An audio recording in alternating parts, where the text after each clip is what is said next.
Welcome guys to my YouTube channel pharmacology tips and tricks. और आज हमारे यहाँ जो टॉपिक है वो है bacterial growth curve. Okay, last वाले लेक्चर में हमने डिस्कस किया था कि बैक्टीरिया की ग्रोथ के लिए कौन कौन से पैरामीटर होते हैं, कौन कौन से फैक्टर होते हैं जो उसकी ग्रोथ में हेल्प करते हैं, जिसमें हमने फिजिकल और केमिकल फैक्टर के बारे में स्टडी की थी, राइट।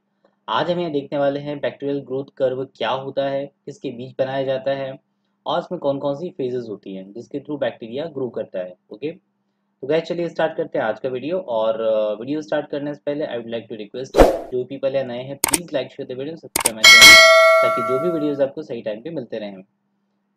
तो गैस चलिए स्टार्ट करते हैं आज का टॉपिक जो है bacterial growth curve.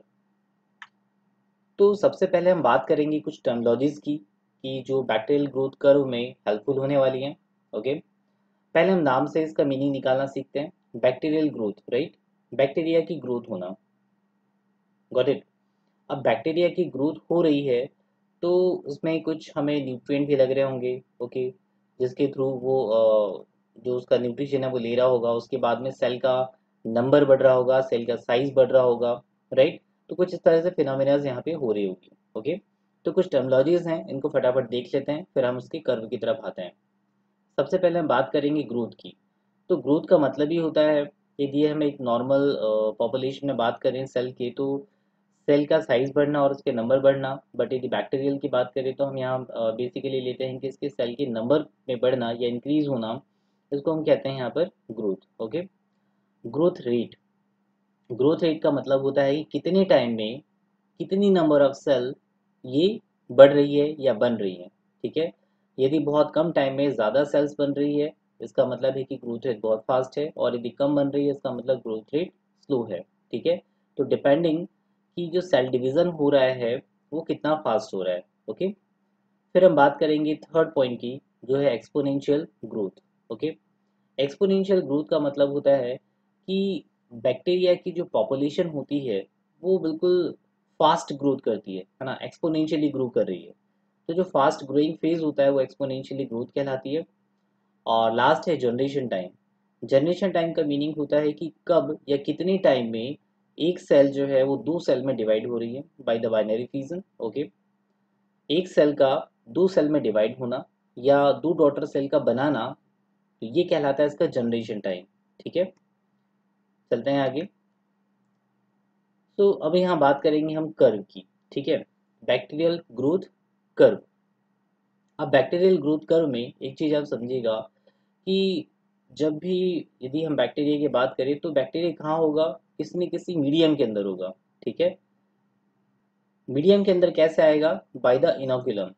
Okay, so generally होता क्या है कि बैक्टीरियल कल्चर से हम जो कुछ सैंपल होता है उस सैंपल को हम क्या करते हैं पर्टिकुलर कल्चर मीडिया के अंदर इनोकुलेट करते हैं, और इनोकुलेट करने के बाद बैक्टीरिया वहाँ पर्टिकुलर टाइम इंटरवल के थ्रू वहाँ पर ग्रोथ करना स्टार्ट करता है। इसको हम कहते हैं कि यहाँ ग्रोथ हो रही है। तो हमें क्या करना है, एक सैंपल लेना है, इस सैंपल को हमें कल्चर मीडिया के अंदर इनोकुलेट कर देंगे, और इनोकुलेट करने के बाद फिर वहाँ पे देखेंगे कि बैक्टीरिया जो है किस तरह से ग्रोथ कर रहा है। ठीक है, उसका ग्रोथ रेट क्या है, जनरेशन टाइम क्या है, राइट। तो इसी ग्रोथ को यदि हम एक ग्राफिकल रिप्रेजेंटेशन फॉर्म में रखें तो उसको हम कहते हैं बैक्टीरियल ग्रोथ कर्व। ठीक है, कि पर्टिकुलर कितने टाइम में कितनी लॉग नंबर ऑफ सेल्स जो है वो बढ़ रही है, इंक्रीज हो रही है, उसको हम एक कर्व के फॉर्म में रिप्रेजेंट कर सकते हैं। ठीक है, तो इस पैटर्न को हम बोलते हैं ग्रोथ पैटर्न, राइट। अब इस ग्रोथ पैटर्न को डिफाइन करने के लिए चार तरह के फेजेस होते हैं। तो फेज देखने से पहले हम यहाँ डायग्राम देख लेते हैं। ये डायग्राम आपको दिखाई दे रहा है यहाँ पर एक, तो इसमें time versus log number of the cells यहाँ लिखा हुआ है। ठीक है, इसके अंदर चार फेजेस हैं, phase 1, phase 2, phase 3 and phase 4, जो कि यहाँ ऑलरेडी मेंशन है। जो पहली फेज होती है ये कहलाती है lag phase, right. Second phase जो होता है ये कहलाता है लॉग फेज या एक्सपोनेंशियल फेज या एक्सपोनेंशियल ग्रोथ फेज। थर्ड कहलाता है स्टेशनरी फेज, और फोर्थ कहलाता है डेथ फेज या declination phase. Got it. Now आप यहाँ देख पा रहे हो ये जो कर्व है ये हाइपरबोलिक टाइप का है। ठीक है ना, कर्व जो है इसका नेचर कैसा है, हाइपरबोलिक है। तो बैक्टीरियल ग्रोथ कर्व का जो डिजाइन होता है, नेचर होता है, वो कैसा होगा, हाइपरबोलिक होगा। और इसमें चार तरह की फेजेस आती हैं, lag phase, log phase, stationary phase and death phase. Okay, जो यहाँ मेंशन है। अब हम इसको वन बाय वन समझते हैं कि लैग फेज में क्या होगा, लॉग में क्या होगा और अदर फेजेस में क्या होगा। ठीक है, पहले हम बात करेंगे लैग फेज की। लैग फेज के लिए सबसे पहले इसका मीनिंग समझ लेते हैं। यदि आप गूगल में आके सर्च करेंगे, बिकॉज मैंने ये डेफिनेशन गूगल से ही लिया, तो लैग का मीनिंग होता है कि पिछड़ जाना या पीछे रह जाना। ठीक है ना, to move or develop more slowly than somebody's और समथिंग, किसी से पीछे रह जाना या उसके कंपैरिजन में स्लोली डेवलप होना या मूव करना। तो अल्टीमेटली लैग का मीनिंग हो गया पीछे रह जाना या छूट जाना या उस टाइम में डोरमेंट हो जाना, किस तरह का कोई काम नहीं करना। राइट, तो ये इसकी मीनिंग्स है।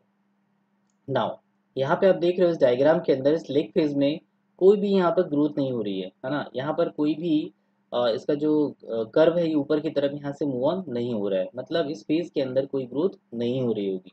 राइट, अब क्यों नहीं हो रही है? अब मान लीजिए कि जैसे यहाँ पॉइंट मैंने यहाँ लिखे हुए हैं, सबसे पहला लिखा हुआ inoculated inter new fresh medium. किसको इनोकुलेट करेंगे हम? बैक्टीरिया को। ठीक है, तो बैक्टीरिया को हम क्या किए कि एक सैंपल है, सैंपल से ना बैक्टीरिया को लिया और एक जो फ्रेश मीडियम था उसके अंदर इनोकुलेट कर दिया। इनोकुलेट करने के बाद क्या होगा? ओके, सेकेंड पॉइंट है adjust to the new environment. अब सिंपल सी बात है कि हम भी कभी यदि किसी नई जगह पे जाते हैं तो हमें भी एडजस्ट होने में टाइम लगता है। राइट, हम जाते से ही कोई भी काम करना स्टार्ट नहीं कर देते हैं, पहले हम थोड़ा सा वहाँ एडजस्ट होते हैं, वहाँ के माहौल से एक्विंटेड होते हैं, then we start to do work. Right, वैसे ही यहाँ बैक्टीरिया के साथ भी है।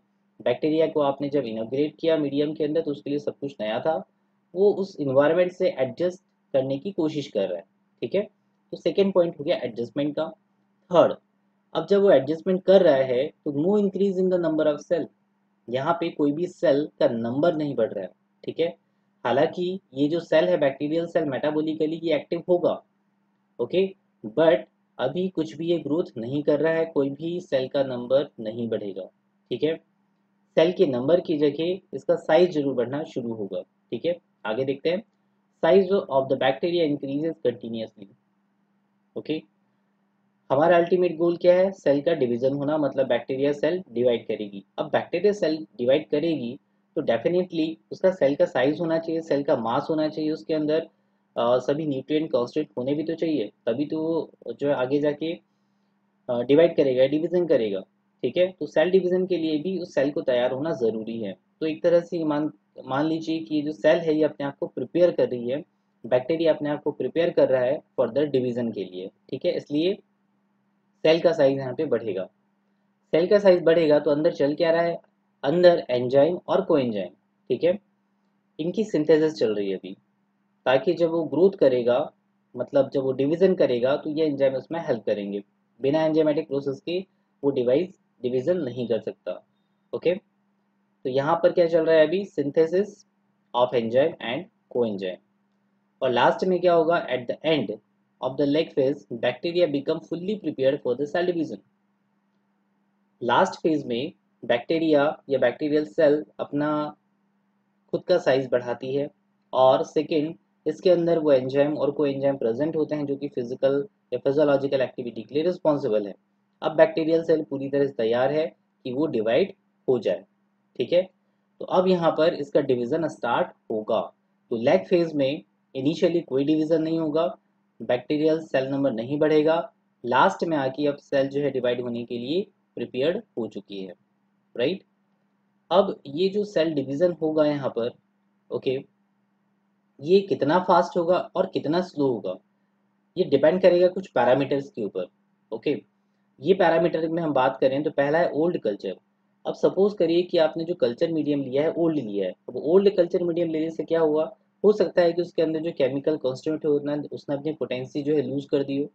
अब यदि पोटेंसी लूज की है तो बैक्टीरियल सेल को वो पर्टिकुलर कॉन्स्टिट्यूट तो चाहिए था बट यहाँ पे कम है, क्या होगा?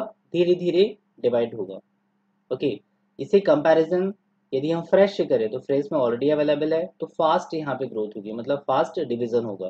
तो ओल्ड कल्चर लिया है तो डिवीजन स्लो होगा, फ्रेश कल्चर लिया है तो डिवीजन फास्ट होगा और कम टाइम में हो जाएगा। ठीक है, दूसरा हो सकता है कि जो बैक्टीरिया है वो पहले किसी और मीडियम में रखे हो और उसके बाद में आपने मीडियम चेंज कर दिया, तो बैक्टीरिया को एडजस्ट होने में टाइम लग जाएगा, माइक्रोब्स को एडजस्ट होने में टाइम लग जाएगा। इस वजह से वहाँ पर ड्यूरेशन लंबी हो जाएगी या डिले हो जाएगी। ओके, तो लैग फेज के अंदर ये दो ही पैरामीटर है जो कि इसके डिवीजन को रेगुलेट करते हैं। आगे हम बात करेंगे अब लॉग फेज की, या इसको हम कहते हैं एक्सपोनेंशियल फेज। तो हम आ गए हैं कहाँ पर, फेज नंबर 2 के ऊपर। एक्सपोनेंशियल में हम देख पा रहे हो बिल्कुल यहाँ पे सीधी और स्टिप ग्रोथ हुई है ना, बहुत तेज ग्रोथ हुई है। तो आप कह सकते हो कि लॉग फेज एक्सपोनेंशियल ग्रोथ में बैक्टीरिया जो है बहुत फास्ट मल्टीप्लाई करते हैं। तो लॉग फेज के ड्यूरेशन में जो बैक्टीरिया है ये बहुत फास्ट और कांस्टेंट रेट पर ग्रोथ करते हैं या डिवाइड करते हैं। ठीक है, इस समय इनका जो डिवीजन का रेट होता है वो काफ़ी ज़्यादा रैपिड होता है और ये बैलेंस भी होता है। ठीक है, थर्ड है due to rapid cell division. अब जल्दी जल्दी यदि सेल डिवाइड हो रही है तो इनका जो बैक्टीरिया का जो सेल साइज है ना वो छोटा होता है ना, एकदम से बड़ा साइज नहीं होता, तो छोटे छोटे इसका साइज में ये डिवाइड हो जाता है। ठीक है, नेक्स्ट है फोर्थ पॉइंट की जो जनरेशन टाइम होता है बैक्टीरिया का। ओके, ये डिटरमाइन किया जाता है ड्यूरिंग द लॉग फेज कि कितना या कितनी जल्दी या कितनी फास्ट ये डिवाइड कर रहा है। जितना फास्ट ये डिवाइड करेगा जनरेशन टाइम उतना कम हो जाएगा। ओके, तो जो जनरेशन टाइम होता है ये सबसे कम कब होगा, लॉग फेज के दौरान, मतलब इसी टाइम पे बैक्टीरिया सबसे फास्ट ग्रोथ कर रहा होगा। राइट, ये डिपेंड इस बात पे करेगा कि कितनी जल्दी ग्रोथ कर रहा है, उसके अंदर जो ग्रोथ फैक्टर्स हैं वो मीडियम में कैसे हैं। ओके, तो ये जो फेज होती है ये कुछ घंटे के लिए चलती रहती है। डिपेंड करता है कि माइक्रो ऑर्गेनिज्म किस टाइप का है या माइक्रो ऑर्गेनिज्म की डेंसिटी किस टाइप की है। ठीक है, तो सेकंड है आपका लॉग फेज या एक्सपोनेंशियल फेज, जिसमें कि बैक्टीरिया स्पीडली अपनी ग्रोथ करता है या डिवीजन करता है। ठीक है, चलते हैं हम नेक्स्ट फेज की तरफ जो है स्टेशनरी फेज। तो फेज थर्ड यहाँ पे आप डायग्राम में देख पा रहे हो कि यहाँ एक सीधी लाइन है, मतलब स्टेशनरी हो गया, यहाँ पे स्टडी स्टेट आ गया, ये आगे की तरफ मूव ऑन नहीं कर रहा है या ग्रोथ नहीं कर रहा है।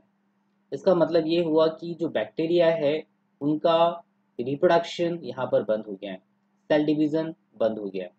ठीक है, तो यहाँ पर कोई भी बैक्टीरियल पॉपुलेशन जो है वो बढ़ेगी नहीं। अब नंबर ऑफ सेल जो है वो कांस्टेंट हो जाएंगे, वो बढ़ नहीं रहे। ठीक है, इसलिए इसको कहा जाता है स्टेशनरी फेज। अब इनके बीच में यहाँ पे बैलेंस भी मेंटेन होता है। बैलेंस कैसे मेंटेन होगा कि यहाँ पर जो नंबर ऑफ लिविंग सेल है ना, मतलब सेल जो डिवाइड कर रही थी उनका रेट बहुत कम हो गया है, तो धीरे धीरे रेट कम हुआ और साथ में धीरे धीरे सेल की डेथ होना भी स्टार्ट हो गई। ठीक है, तो यहाँ एक बैलेंस बना रहता है। तीसरी बात हम करेंगे कि stationary phase is induced by, stationary phase क्यों आई। ओके, अब मान लीजिए कि आप एक बहुत बड़े पॉपुलेशन के अंदर थे जहाँ पे कि खाना पहले बहुत सारा था। अब वहाँ पे जितने भी लोग थे सभी ने क्या किया, उसका यूटिलाइजेशन किया, सभी ने एनर्जी गेन की, बट एक टाइम ऐसा आएगा कि खाना पूरा खत्म हो गया और वहाँ जो लोग हैं वो और ज़्यादा बढ़ गए। इससे क्या होगा, जो पर्टिकुलर बैक्टीरिया मतलब पर्टिकुलर जो वहाँ पे पॉपुलेशन है ज़्यादा नंबर्स में है, उनके लिए फूड नहीं है, उनके लिए न्यूट्रिशन नहीं है, और न्यूट्रिशन नहीं है तो क्या होगा, डेफिनेटली डेथ होगी। बैक्टीरिया केस में भी ऐसे ही है, इनिशियली तो बहुत जल्दी ग्रोथ कर लिए है ना, पर बाद में क्या हुआ, स्टडी स्टेट आ गया। अब यहाँ पे ग्रोथ नहीं हो रही, क्यों नहीं हो रही, क्योंकि यहाँ पर न्यूट्रिशन नहीं है या न्यूट्रिशन कम हो गया है। तो पहली चीज़ है खाने वाले ज़्यादा हो गए, न्यूट्रिशन कम हो गया। ओके, और तीसरी चीज़ कि वहाँ जो बैक्टीरिया ऑलरेडी प्रेजेंट थे उनके मेटाबॉलिक सेकेंडरी वेस्ट प्रोडक्ट की वजह से भी यहाँ पर टॉक्सिसिटी जनरेट होती है। इस वजह से ये जो फेज है इसको हम बोलते हैं स्टेशनरी फेज। तो तीन रीज़न है हमारे पास में। ठीक है, increase bacterial cell density, cell density बढ़ने की वजह से, न्यूट्रिशन कम होने की वजह से, और टॉक्सिक सेकेंडरी मेटाबॉलिक वेस्ट के बनने की वजह से। राइट, स्टेशनरी फेज यहाँ पर प्रेजेंट होती है। इसके बाद का जो फेज आप देख रहे हो जो नीचे की तरफ जा रहा है इसको बोलते हैं डिक्लिनेशन फेज या डेथ फेज। राइट, तो डेथ फेज या डिक्लिनेशन फेज फेज नंबर 4 है। ओके, अब यहाँ डायग्राम देख के हम समझ पा रहे हैं कि यहाँ पर डेथ रेट जो है वो बढ़ रहा होगा। ठीक है, डेथ रेट यहाँ पे बढ़ रहा होगा। पर यदि हम कंपेयर करें ये जो सेकेंड नंबर का पॉइंट है, मतलब ये जो आपका लैग फेज है, और यहाँ पे फोर्थ नंबर का है जिसको हम बोलते हैं कि डेथ फेज है, डिक्लिनेशन फेज है, तो ये काफ़ी ज़्यादा फास्ट था। ठीक है ना, बिल्कुल ये ज़्यादा टाइम इसने नहीं लगाया और कर्व ऊपर की तरफ आ गया, तो ये फास्ट है। जबकि यहाँ पे आप देख रहे हैं स्लो स्लो स्लो होता हुआ बिल्कुल इधर की तरफ जा रहा है, मतलब डेथ रेट जो होती है ग्रोथ रेट की कंपैरिजन में स्लो होती है। ठीक है, तो डिक्लिनेशन या हम कहेंगे कि जो माइक्रो ऑर्गेनिज्म की जो डेथ हो रही है वो उसकी ग्रोथ पैटर्न के अकॉर्डिंग स्लो है। ओके, तो जैसे जैसे यहाँ पे न्यूट्रिशन कम होता जाएगा कंटिन्यूअसली यहाँ पर डिक्लिनेशन फेज आता जाएगा और बैक्टीरिया किल होते जाएंगे। ठीक है, death rate is slower then the growth rate, अभी हमने बात की। Fourth point, death phase is brought about by the various regions such as depletion of nutrition and accumulation toxic waste। तो अभी हमने यही पढ़ा कि न्यूट्रिशन यदि कम हो जाएगा या टॉक्सिक वेस्ट ज़्यादा हो जाएंगे तो भी यहाँ पे डेथ फेज आएगा। Next point, not all bacteria die. Okay, यहाँ पर जब डिक्लिनेशन फेज चल रहा है तो सभी बैक्टीरिया यहाँ पे डाई नहीं होते, है ना, सभी बैक्टीरिया यहाँ मरते नहीं है। कुछ फास्ट जो है उनकी डेथ हो जाती है, कुछ की स्लो होती है और कुछ इस कंडीशन को झेल जाते हैं। ठीक है, और आगे जाके यहाँ पर टॉलरेंस क्रिएट करते हैं।